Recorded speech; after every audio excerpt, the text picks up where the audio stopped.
नमस्कार दोस्तों, मेरा चैनल कथा भक्ति सागर में आप लोग का स्वागत है। आज हम हरियाली अमावस्या की कथा सुनेंगे।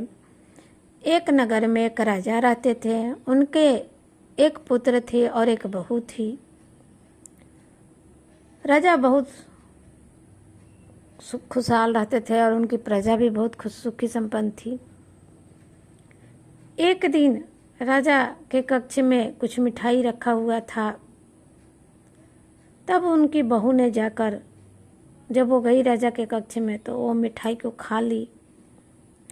जब वो राजा ने पूछा, तब वो सोच रही थी कि मैं कैसे बताऊं, शर्म से ना बता पाई। उनकी बहू, राजा की बहू, उन्होंने झूठ मूठ का कह दिया कि ये मिठाई तो चूहे खा गए। वहाँ एक चूहा सारी बातें सुन रहा था राजा के कक्ष में। उसने सोचा, मैं तो इस बात का एक दिन जरूर बदला लूँगा। जो राजा की बहू थी वो अपना कह के चली गई। अब चूहा जो था इंतज़ार करने लगा। एक दिन राजा के घर कोई अतिथि आया।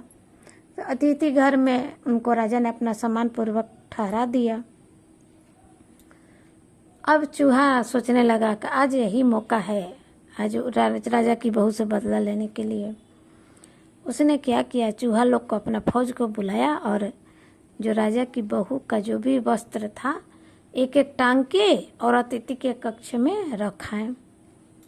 सुबह हुआ तो बहुत सब दास दासी ने देखा कि अतिथि के कक्ष में राजा की बहू का वस्त्र है। बहुत राज्य में अशांति फैल गई, हंगामा हुआ। राजा ने क्या किया कि अपनी जो बहू थी उसको घर से निकाल दिया। और उनकी जो बहू थी वो जैसे ही सावन महीना शुरू हुआ था, उसी दिन से प्रत्येक दिन पीपल के जो राजमहल के बाड़ी होता है, फूल पत्ती लगा रहता है, वहाँ बाड़ी में वहाँ एक पीपल का गाछ था। वो वहाँ रोज घी का दिया जलाने जाती थी। एक दिन राजा शिकार से लौट रहे थे तो देखें कि पीपल के नीचे कुछ लाइट जल रहा है, जगमग हो रहा है। तो उन्होंने सैनिक से आदेश दिया कि जाओ पता करो वहाँ कौन दिया जलाने आता है, कौन क्या करता है। राजा के सिपाही पीपल के पेड़ के ऊपर छुप के बैठ गए।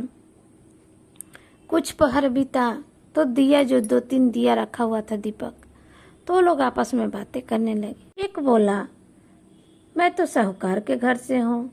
दूसरा बोला, मैं तो पंडित जी के घर से आया हूँ। और तीसरा उदास था। उन दियों ने पूछा, भाई तू क्यों उदास है? तब उसने कहा कि देखो, मैं तो राजा के घर से आता था, लेकिन आज मतलब राजा की बहू नहीं आई। तो क्यों नहीं आई? तब उसने उस दीपक ने दोनों दीपक को कहानी सुना दी। बोले कि ऐसे ऐसे हुआ था कि दिन राजा की बहू मिठाई खा गई थी, चूहे को लगा दी थी और चूहे ने उस वस्तु को उठा के और ऐसे ऐसे किया। इस कारण राजा ने अपनी बहू को घर से निकाल दिया, तो गांव से बाहर हो गई है। तो आज दीपक मतलब जलाने नहीं आई है पीपल के नीचे। ये सारी बातें सुनने के बाद राजा के सैनिक ने जाके राजा से सारी बातें बताई कि मतलब आपकी बहू की कोई गलती तो नहीं थी, चूहे लोग ऐसे ऐसे किए थे। तब राजा ने आदर पूर्वक अपनी बहू को अपने राज्य में लाए और उनसे क्षमा मांगी। और तभी से फिर अपना राजा की बहू जो थी अपना पीपल के नीचे दीपक जलाने लगी। तो हरियाली अमावस्या के दिन दीपक जरूर जलाएं, घर में जलाएं, मुख्य दरवाजे पर जलाएं, पीपल के पेड़ के नीचे जलाएं, बहुत शुभ होता है। उस दिन भी जो दीपक बात कर रहे थे, उस दिन भी हरियाली अमावस्या आई थी।